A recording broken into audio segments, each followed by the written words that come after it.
If you're starting a fashion business or you already have a fashion business and you're going through the struggles of running a business, sometimes you just need some encouragement, some motivation to help you feel less alone, to help you remember that you've got this, and to help you keep pushing. In this video, I have compiled together amazing advice, strategy, encouragement from different beautiful female founders winning in the fashion industry. This video will cover topics from launching to building a team, building a brand, expanding globally, mistakes and failures, and so much more.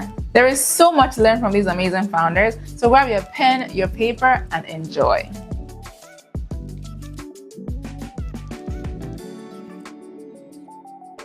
I really thought that I would launch Kai and immediately sell out, order more, like be rich. Like I thought my life was about to change. So my thinking was, if I have 40,000 followers, at least 1,000 would shop. Even if 500 shop, like that would be more than fine. Like, but that did not happen. I would honestly say that Kai failed as soon as it launched. I didn't think of it as a success. I was not happy on launch day. Like I really thought, how can we have 40,000 followers and get 23 orders? Then it wasn't adding up. I was very, very, very disappointed. People don't believe me when I say this, but I really didn't know how to sew when I started. I didn't know how to sew. You didn't know how to sew? No, even when I posted the dress on Instagram, it was like, I was like, okay. It was okay to kind of mess up family stuff because they understood I was like trying to become something. But when it came to like other people, I messed up some stuff, a lot of stuff. Stuff that people pay for. Stuff that people pay for.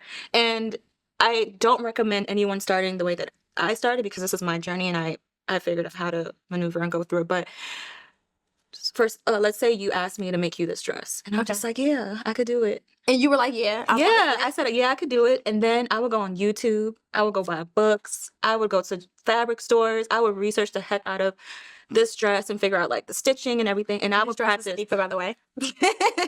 And then I would just practice until I get it right. And sometimes I didn't get it right. And I had to explain that to a customer. But that's how I learned how to sew. I think people think that it has to be starting everything at the same time. It doesn't have to be that. You just start first of all, and then you can't just think that you have to do everything together. You just start adding on and adding on. So we did, the bridal, and then it was the couture, and then we added the swimwear, and then we added, the cover-ups, and then it's always been a trial and error. A lot of the big brands you see, it's really just trying out. No one really has the answer as to what's going to work out, but that's what business is about. You take the risk and you're okay with it failing, but you don't let it fail. That's kind of the idea. Yeah, beginning of 2016, I actually quit one year and I was just like, I'm not doing this. This is not for me. And I remember like just feeling so lost. I didn't have a degree. I didn't have a backup plan or job. I was kind of struggling with separating the two, or understanding that I was a business owner and a fashion designer. So I was lacking a lot of business skills at the time. I was sewing a lot. I was stressed a lot. And I just told myself, I was like, look, I quit. I'm done. I fell off the face of earth. But just stop. I wasn't posting on social media or anything. I sought after the Lord. And he pretty much, for a year, he pretty much redirected my steps and brought me back to Hanifa. I struggled. Yeah. Really bad. I didn't, I thought I knew business, but I didn't. Like my customer service was horrible. My financial management was horrible. It was so many things that I started to realize I wasn't good at. And it was affecting my business and also my mental health. And it was just like so many different things. I was just like, you know what? I don't want to do this. This is too much. Too much. It was way too much. And I think when I came back in 2016, I just reevaluated myself. I learned from my mistakes. I started building a team and I started learning how to manage my finances.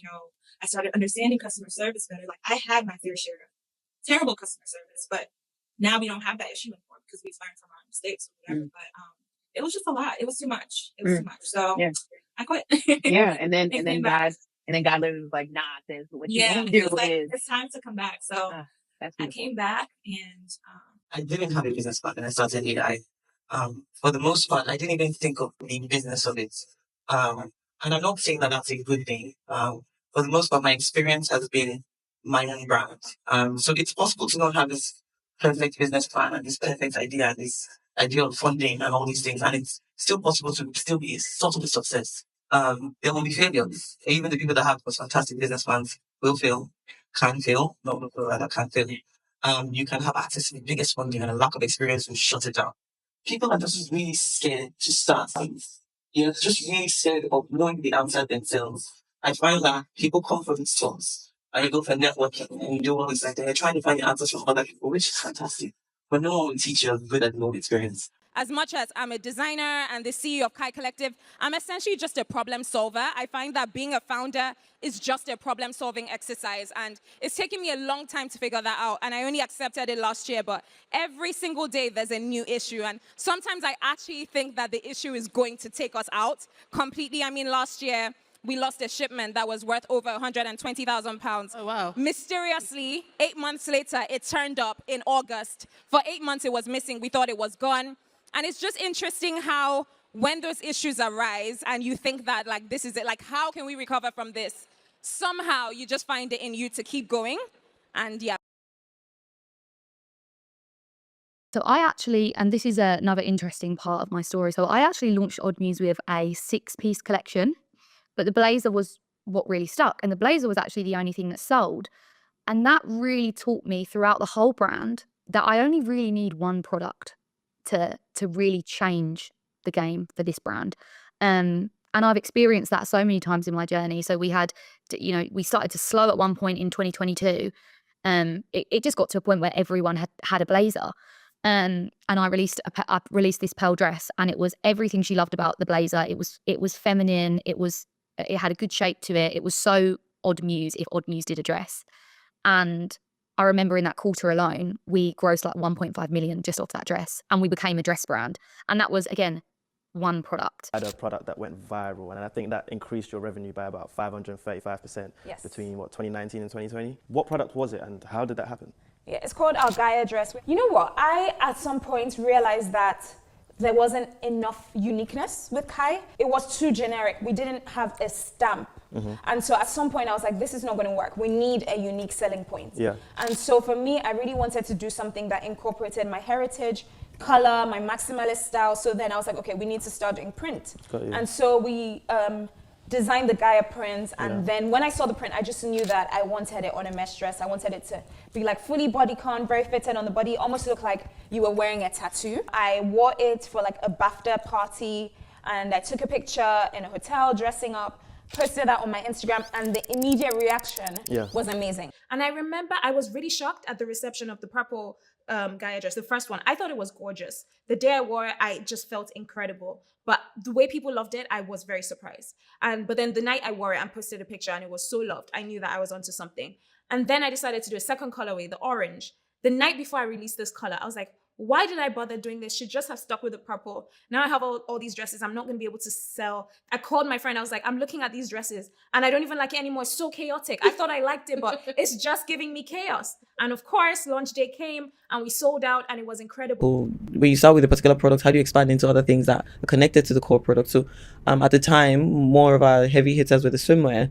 And the swimwear, then we added cover-ups, and then we added the slippers, and then we added the maxi dress. And then you grow into that world of what she's already existing in, because you're thinking about her. You're thinking, okay, she's already going to be here. What else does she need? And how do we cater to that requirement? And how do we do it in the way that she likes, So because there was a time when we created a ready-to-wear collection that was quite formal, and then the swimwear was there, and then this ready-to-wear collection didn't do well because it didn't speak to the lifestyle of the girl who's traveling.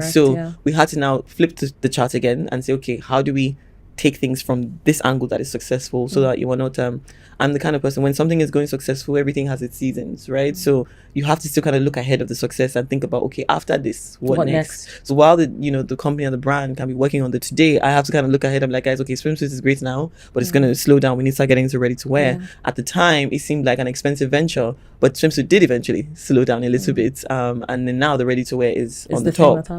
Why do you think House of CB resonated so well with the US market? I think that it's actually the same reason that people have really kind of loved the brand from the start. And it's just that for women, having really well-fitting tailored clothes that give you a nice like waist cinch and all that kind of thing wasn't very common. And a lot of the times you have to get your clothes tailored. And what we found, at least from what their stylists were telling us, is that they really enjoyed that they could just put a dress on and you're done. And they're good. We started with the sexy bodycon, and then we worked into corsets, and that became our core product. And then the cottage core was kind of a move on from the corsets, because the cottage core Still is all kind of corset based. But yeah, that became I guess it was really lucky that we did the full collection of it right when COVID hit. Not that COVID is lucky. But yeah, it was when everybody was locked down and there wasn't any nighttime parties and stuff. So suddenly these day dresses became the thing because everybody was doing, I don't know, barbecues in their backyard or doing stuff outside and in the day. Yeah. And so that, you know, kind of became our core product. And that's been our core product for the last few years. And I'm sure we'll change it again and it will be something else. Now, this girl is like AI technology. I mean, she's all involved in virtual 3D designing people. We have people moving down runways and the clothes are just walking down the runway and everyone's talking about it. What inspired that? We all had a lot of downtime during COVID. So I was just like, okay, I've always been wanting to do this. Let me just like start practicing. Let me download programs. Let me see what I could do. Let's see what we can create. The world was shut down. We had a collection, you know, sales were completely gone. Through the roof? No, before. Oh, they were like... It was like we had to cut, you know, salaries. We had to let some people go. So I was just like, damn, what are we going to do? I'm freaking out. This is a part of business. Yeah, I was freaking out so bad. And I was just like, okay, you know, I'm also very spiritual and I'm a believer in Christ. So I just, you know, I got back into that space and just kind of just mellowed out and just like, I was like, I just have to trust that whatever we do is going to work. So yeah, so I started playing around with it. And then one thing led to another. I started doing like full-blown photo shoots with like the AI 3D technology stuff. And I remember like sharing it with my team and I'm just like, what do you guys think? They were just like, oh my gosh, we have to share this. Like, we need to make money. Like, we got to keep things going. Everyone needs to see this. Let's try it. Boom. And so we posted it on Instagram and the first one that we posted sold out in minutes. Okay, so I remember you calling me. I was sitting in my office and you were like, I want to show you this. Yeah. And I'm like, who is this model? Like, oh my God. Yeah, I remember that. I was like, she is fine. Like, oh, her booty, like, it's fine. Like, her waist, like, her legs. She is fine. And you were like, she's fake. And I was like, what? Yeah. This is not a real person? Yeah. And you were like, no, I made this model. Yeah. This is some new stuff. I remember this conversation. So that's how it started. And I think some people that are into that space, a few people knew, but a lot of people didn't know that. Yeah. So it started from that. And I was just like, okay, can we make these things move? Can we make the clothes move? Like, let's figure this out. So obviously I didn't know everything. So I put a small team together and yeah, we got to work. We're like, okay, how can we present this to the world? Is there a way that we can live stream it? How can we do this? So we did. We kind of broke into Instagram. Yeah, and let me just tell you, technical difficulties, but we did everybody was watching it. Yeah, we did it. Everybody was watching this. And then I woke up the next morning and I saw you on almost every major publication. It was crazy. It was actually crazy. I'm not even lying to you. When we were preparing for this, it wasn't like this is gonna blow everyone's minds. Like this is gonna go so viral. We were just like, we have to keep the lights on. Yeah. You know, like that was how we were. You were trying to pay the bills. Yeah. So it wasn't like we were planning for this to be like this big blow up. It just like when it happened, when we were after the first run went through, we were all just like silent. We were just like, all of us were just like, whoa. Most things that trend usually don't intend to trend. It just kind of happens. So I always tell people, don't try and chase a hype, especially in the beginning. Just do what you love and what you like and what you feel is beautiful. And then it just kind of, you know, picks up on that. Never post to go viral. Never post because it's a trend or because you think this is going to go viral. Always post to talk to your customer. Always post to talk to them people, whether there's 100 people there or 1 million people there. Never, ever worry about the virality of that video because you're only going to create disappointment every time it doesn't go viral. So you might as well stick and build a community and speak to the same people every single time and hope to bring in more of them people every single time. And I think that's one thing you can see in my own content on my personal socials and also on Muse's content. We're never really looking for a new customer and jumping on trends anymore. We're always just speaking to our customer directly. And I think going viral now has become like a bit of an addiction and it becomes a bit lost. Whereas we kind of would prefer to perfect our style and talk to our current customer and our current follower. We don't really go by trends at House of CB. We kind of just like decide what direction we want to go in. We listen to the customers, we see what sells, what hasn't sold, all that kind of stuff. And then we decide on the direction we want to go in. We look at trends like a little bit, but it doesn't massively influence our direction, which must be like pretty refreshing. Yeah, for you. Yes, yeah. And I just feel like as well that when you're in that kind of middle space, you don't really want to be competing with like these fast trends that the trend cycle goes so quickly now, that it's better to just kind of carve out your own space. Yeah. it was all organic. Because I had a blog, I was sharing my life, my thoughts, my opinions. And so I've just attracted women like me, women who believe that women should be able to do whatever they want. We have a very kind of feminist community, and it's like, if you know, like a Kai girl is a girl that does whatever she wants, knows that she can achieve anything, very kind of irreverent and very like powerful. And I just did that by just sharing my thoughts and my dreams on the internet. And sometimes it can be like risky to put yourself out there so much, but honestly, it's worked for me, especially with an industry like the fashion industry that's very much based on like connections and nepotism. Not having that, the way that I've been able to build a successful product brand is by just attracting like minds. I would consider myself a bit of an outsider in the fashion industry. Like, I'm not, at all the hot events because I don't want to be, but also I don't always have the access. But that hasn't stopped me from building a successful brand because I've realized the power of just connecting with people like me. So I don't have to chase like spaces where I'm not wanted or, try to build, break down the gates with gatekeepers. I've just attracted people like me and, we're building a successful business together. I remember there were moments where I felt like there's no way I'm going to get in this fashion industry because I just feel like I'm just an outsider. I just don't fit in. I don't know. I just don't fit in. And I'm actually happy and grateful for that because that really led me to create my own world. And this is how I see my brand. This is how I see myself. This is how I see Hanifa being successful. And I created what success was to me because I felt like I couldn't reach it in the way that it was intended for it to be. If you were a designer, if you were an emerging designer, if this is the path that you're supposed to take when you want to get into the fashion industry, I just felt like it was so out of reach. I didn't go to a fashion school in New York. I didn't go to a fashion school at all. So I was just like, wow, like there's just no hope for me in the fashion industry. So just creating that for myself, I think allowed me to really thrive and just really honestly enjoy the process, enjoy what I'm doing. You could have these followers and all of these amazing things, but you also have to learn how to engage with them. Yeah. And that was a big one that I learned from you. And I think it was a huge, huge tip that really helped us with building this community and just staying connected to them. Because I was an influencer, don't love that word, but that's what we call it. But I didn't have community. And the way that I build community is just by being open and vulnerable. But I thought being open and vulnerable would make it seem like I didn't know what I was doing or make it obvious that I didn't know what I was doing because at many points I didn't know what I was doing. But 2019 was the first time I asked, what do you guys think about the website? Is it working for you? And I got a lot of feedback. A lot of it was negative. And it was like, this website doesn't work. I don't like this. It's not functional. And after asking that, I could then work on that and say to people, oh, we've changed this on the website for you. Or what do you think about this product? Should we manufacture it in pink or in gray? And that was the first time I actually started to take on feedback. And so I think that was what changed between 2018 and 2019, community. So from the get-go, I told myself, I am going to continue creating amazing product that influencers want to buy. And if they don't want to buy it, they will accept gifting. And I just know how much the word ad diminishes credibility.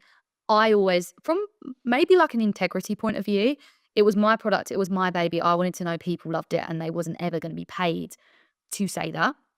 So originally, really up until this year, all our influencer partnerships have either been gifted or they've bought it themselves. And people would always ask me, how do you get such good influencers? And I would always say, product.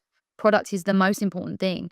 They genuinely want to. And people, whenever we'd send to people, we would never ever put pressure on them wearing it. We always wanted them to just wear it whenever they wanted to, not just upload a photo of the bag or upload a photo in the mirror because we've pressured them to do that. So for the first 3 years of Muse, we was working with influencers on a completely organic basis. We are email marketing. We use a platform called Klaviyo, and that was a real turning point in my business in terms of revenue. All the success we saw at the beginning, we wasn't collecting people's emails from a marketing point of view. So once we started to really be strategic with our email marketing, we've got lots of like automatic things that go out, like post ordering like 4 months after, they'll get a gift card and stuff like that. Makes sense. And now that is it's over 60% of our revenue. And what other tools take up that 40%? We do a lot with paid marketing, so we do TikTok ads, Pinterest ads, a lot of Facebook ads, a lot of Google ads. Google ads is probably our most performing channel in terms of paid marketing, but I think you definitely have to do it all because Yeah. everyone is on all platforms. Yeah. A lot of it is our organic reach. We do a lot on socials. Emails are huge for us. Huge. We invest a lot of time into our emails, into flows. From the moment that someone lands on your website, you should be able to get in touch with them, as long as they consent to it. Abandoned basket emails being like, oh, you looked at this, reminding you, like email flows. You would be surprised just how much revenue slips through the cracks just because brands don't have those email flows, abandoned baskets, and just like following up and building that relationship with the customer. You spoke about the email flows, if someone has an abandoned basket, sort of reaching out to them. What sort of tools do you use for that? We use Klaviyo. When we moved to Shopify and Klaviyo work really well together, because before we moved to Shopify, we were on MailChimp. SMS is really good. So there's email marketing, but taking it to the next step, actually texting your customer. So when a customer, gives us their number, something we really value, we really cherish, we do not spam them. But yeah, SMS is amazing, just reaching the customer directly in that way. We use other tools like ManyChat. So I don't know if you've seen on Instagram where people are like, comment, blah, blah, blah, and we will send you blah, blah, blah. Yeah, Do you know I've come across that, Yeah, so when I first started seeing that, I was like, are they manually DMing everyone? But obviously not. It's automated. So it's a tool called ManyChat, which I think has been an amazing way to grow our mailing list. But there's one we started using recently called Ad Events. So when we have a new launch, a new campaign, and then we send, the campaign by email, we use Ad Events so that in the email, people can actually add the launch to their calendar and get a reminder when we actually launch. What we always do is we always make sure there is a week between the customer seeing the product listing, seeing the prices, and signing the wait list. This gives customers a whole week to plan their buy, but it also is this whole intense week of only posting about the upcoming collection, really building up hype. It's given us a whole week to get that viral TikTok. It's given us a whole week of opportunity to push this launch. I really try not to go over a week or under a week. I think 7 days is like the most perfect time. And also having people sign a waitlist for a launch is very, very important. If you're just watching this out of interest, or if you're watching this from a brand point of view and you do have a Shopify account, the app we use is waitlist app. I'll insert a little logo, and that has really, really helped us build hype around our launches. A lot of the time we make the launches exclusive for waitlist, and I think that is one thing that has really built up hype around. Have to have launches like rallied up. So we went through really stagnant periods sort of towards the end of last year, moving into 2023. And I just said to everyone, we need a launch every month, whether it's a full collection, whether it's a single dress launch, whether it's a different colour. There needs to be something exciting going on every single month for our customer that's already there, but also on social media for an excitement, for a launch, for whenever we're launching a product, there's conversation. So it's more so from a conversation point of view. So yeah. I think going back to building a good team, for me, I really felt that at the beginning, I used to pride myself in saying I was a one-woman team. I'm doing everything myself, from the marketing to the design to everything. But that really, truly led to burnout. And now I've learned how to delegate. So I handle more of the creative direction and the marketing, but then have a really skilled group of people who are better than me, who are able to now push this vision more and be able to just work on what we all have. So most times we have weekly meetings and we all agree on the same goals and just continue to push that out there. I had to be real with myself and say, hey, you're not good with this. Who can help you with this? And at the time, I had a friend who, this is his thing. He's really big on finances. And he was like, you should really hire someone. And I'm just like, I can't afford that. Yeah. And he's just like, well, you have a great product. It's working. So if someone's supposed to come in and kind of help you elevate this business and, whether it's shipping products, taking over customer service, that gives you more room and time to work on the things that you really need to work on. And I was just like, you're right. So then that's when it kind of clicked. And I'm just like, damn, there's so much that we don't know, that we don't understand. And we're so used to just kind of like you said, doing everything on our own, figuring stuff out on our own, and just carrying the burden, For sure. Whatever you're selling is a product. And a product is not just about its design. It's the marketing, it's the logistics, it's the customer service. So the honest truth is, as much as I'm known as a designer, I'm literally designing it's like 10% of my time that I ever design. 80 to 90% is really business management. So I think a lot of designers think that it's about getting designers that makes it successful, or it's about getting multiple versions of themselves that makes it successful. So the first thing is that no one's going to love your job or your business as much as you do. It's something you're going to have to accept. So that's the first thing. I think a lot of times you want to see that same energy in someone else that you have. It's your company. So if you're not taking your business as seriously, the people around you are not going to take it. Your employees literally take it as seriously as you do. So I think the first thing to do is work on yourself and your commitment to what you're doing before you even think about a team. Because a lot of people think about a team and forget that the work is really going to start from you. And I think the way you manage it is that you have to find really good people that you can rely on to be in kind of those top level management places. So somebody who runs the factory that's really, really good, somebody who runs the stores that's really, really good. And then you're just kind of overseeing those people rather than overseeing everyone. Yeah. You know, if you thought of the bigger picture at once, it's way too overwhelming. Yes, exactly. So then you oversee your core like high up team, your core management team, and then everything should fall into place from there. But of course, even that management team sometimes are going to need direction from you. A lot of the times they need direction from you. But that's kind of, I think, is the best way to kind of manage that stress. Yeah, no, totally. You have to kind of train our team to be confident, right? You cannot sell what you don't believe in. And usually Nigerian customers are organically, naturally, a bit intimidating. Yeah. So it's, first of all, the mindset had to sort of, change. You have to, pick up your shoulder, like you can actually speak to the person you're speaking to. So I think one of the feedback we've gotten is that, oh my God, the team is so confident. I'm like, so we had to first start with a mindset. And before we even talk about, the skill and the training, and this is one, listening to them a bit more, hearing how they would like to be valued or feel valued, making them a part of the success, which is, whether that could look like commissions or whatever it is, structure them into the success of, the brand. You need to understand that the business too must feed into impacting them. What is their life looking like as well? So this could look like also giving them things outside of, a salary or anything. This could be, sometimes they each have like spa dates, gifted from the company. And these are just things that really appreciating the team member is very key for them to help manage how they think about work, why they're here. So the first person I hired was for somebody to answer the customer service. And then actually, surprisingly, the second person was a PR lady.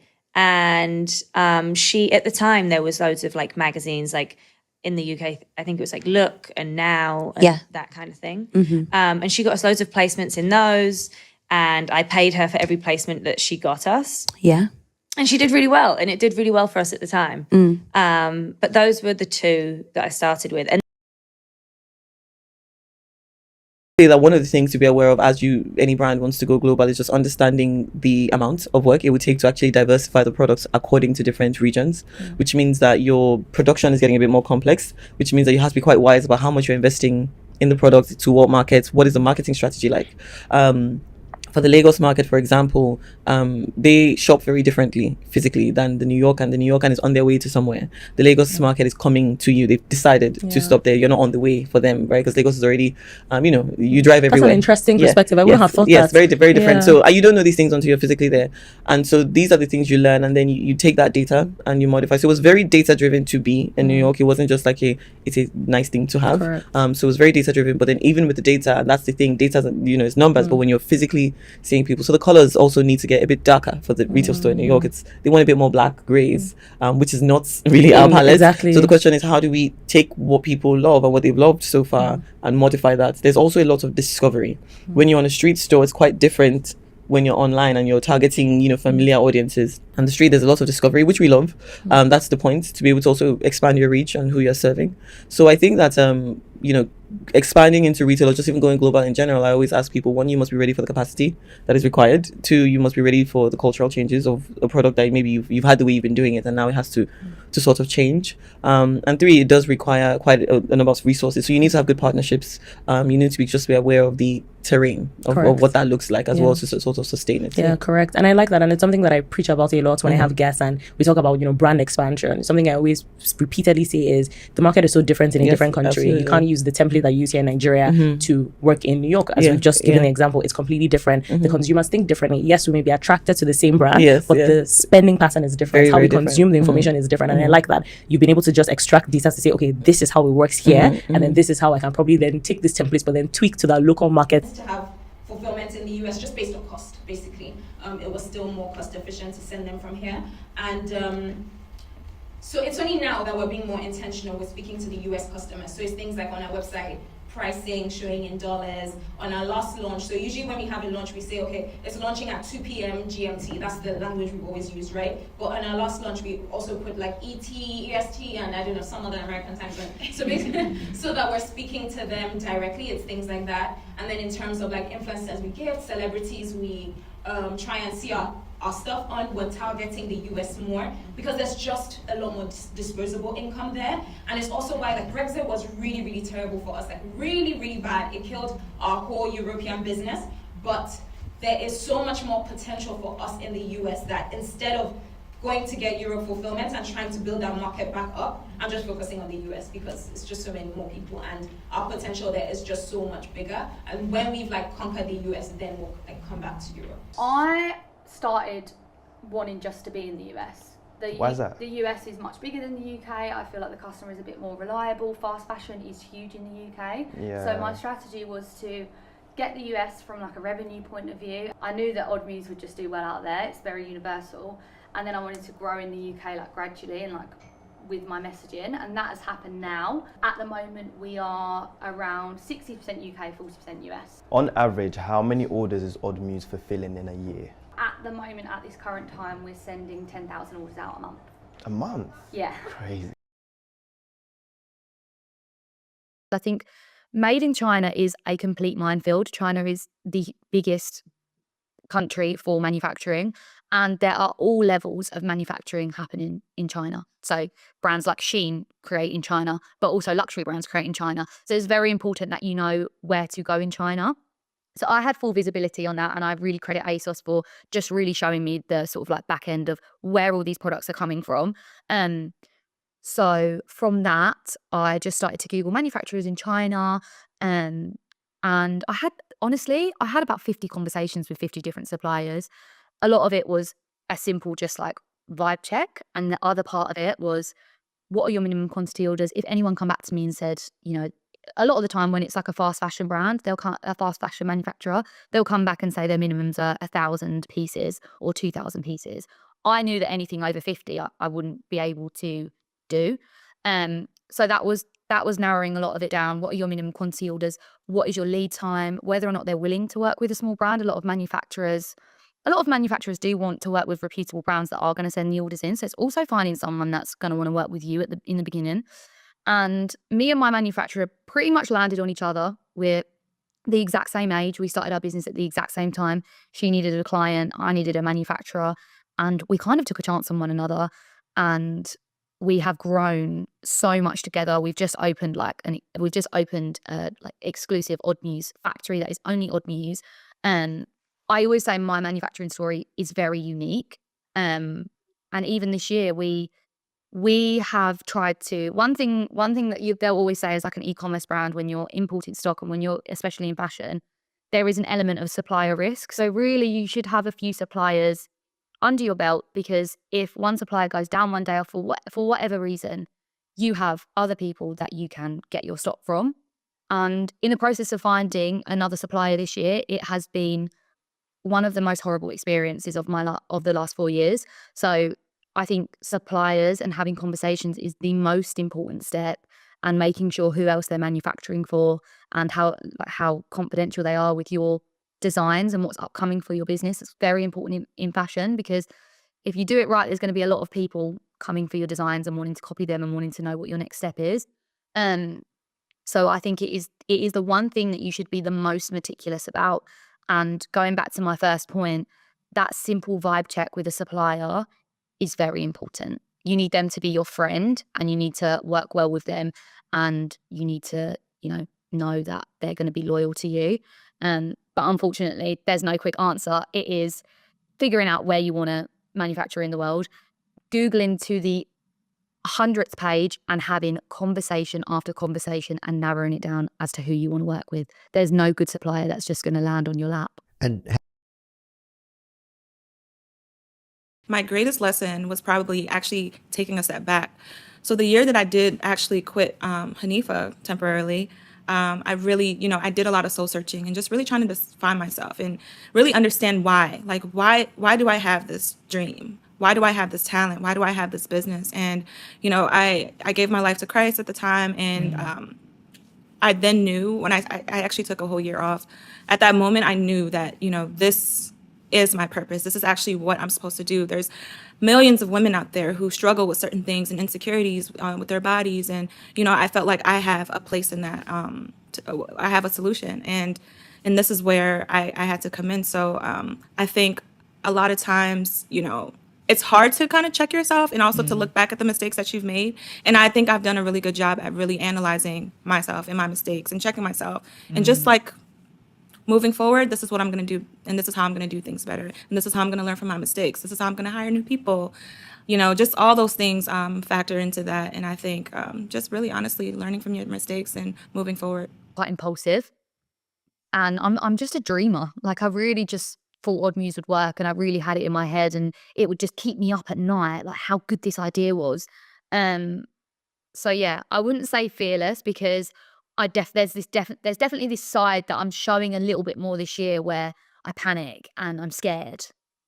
But I think the difference in that is I don't let the fear stop me. I'm scared, but I do it anyway. What are you scared of? Like, what are you sharing that you're scared of, or that you're afraid of? I mean, loads of different things. So as of recent, you know, when you're self-funded and New York pop-up, a crazy investment. When I was going through it with production, I was asked, do you need a couple of days? Like, do you need to hear back from investors? And I was just like, no, it's just me. Like, it's just me that approved. So I think whenever you're taking big steps to grow your brand, a lot of stuff like that, you know, it is scary. And I sit at night and I think, what if this doesn't work out? It's not, you know, it's all self-funded. It's literally my own money. What is going to happen?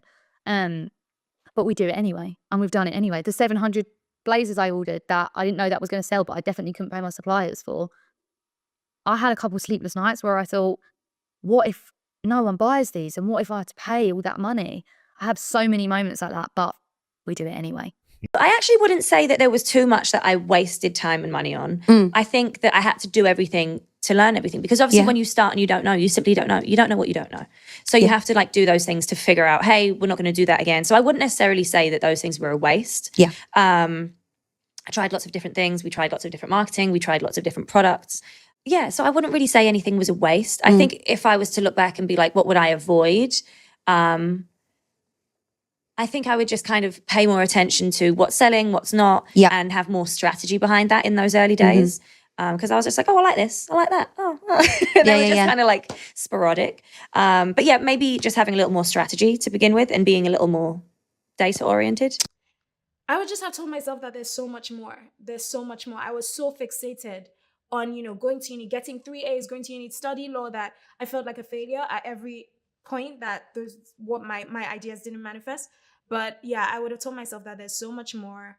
There's just much more to life. Life is going to be so much bigger and so different from what you've imagined. Like, I didn't even have the tools to imagine that this is where I would be now. And I would just have said, don't worry. I've always been too worried in life. I still am. And so sometimes I say to myself, like, with your journey, I still can't believe that you're so worried right now, because you've seen that every time it works out even better than you ever expected. So I'll just say to myself that, like, life is going to be sweeter than the sweetest dream you dream right now. And don't worry, like, just keep going, keep dreaming, keep doing your best, I feel like the beauty of my life has always come from my ideas and creating the best, most beautiful concept that I can at that point in time. So I would have focused my efforts on just creating and dreaming, rather than being like super sad and chasing all of these things that weren't for me. I mean, I called Warwick like every single day, crying, emailing like, please take me, please take me. And if they had, my life would look so different now. Like, that was just not for me. So yeah, I'll just have told myself to stop worrying, and it was going to work out much better than I ever imagined. With this, we have learned that building a fashion brand is not just about clothes. It's about your story, your voice, and your resilience. These women have walked the path, have made mistakes, and they kept going. And there are so many other beautiful, amazing women in fashion doing their best and killing it. And so will you too. Don't let the hard days make you forget why you started. Your creativity, your vision, your hustle matters. If this video lit a fire under you or gave you that clarity that you needed, that is what I love to hear. That is exactly why I compiled this video. Your fashion business has the power to change lives, including your own life. So keep learning, keep pushing, keep showing up for your dreams, even when it's hard, especially when it's hard. So comment below your biggest takeaway. And if you're feeling generous, share this video with another fashion girly who is working hard to accomplish her dreams. My name is Thelma Briggs, and I make videos to remind women that they are beautiful, they are worthy, and they have all it takes to be the best version of themselves. If you enjoyed this video, don't forget to like, don't forget to subscribe, and always remember Jesus loves you.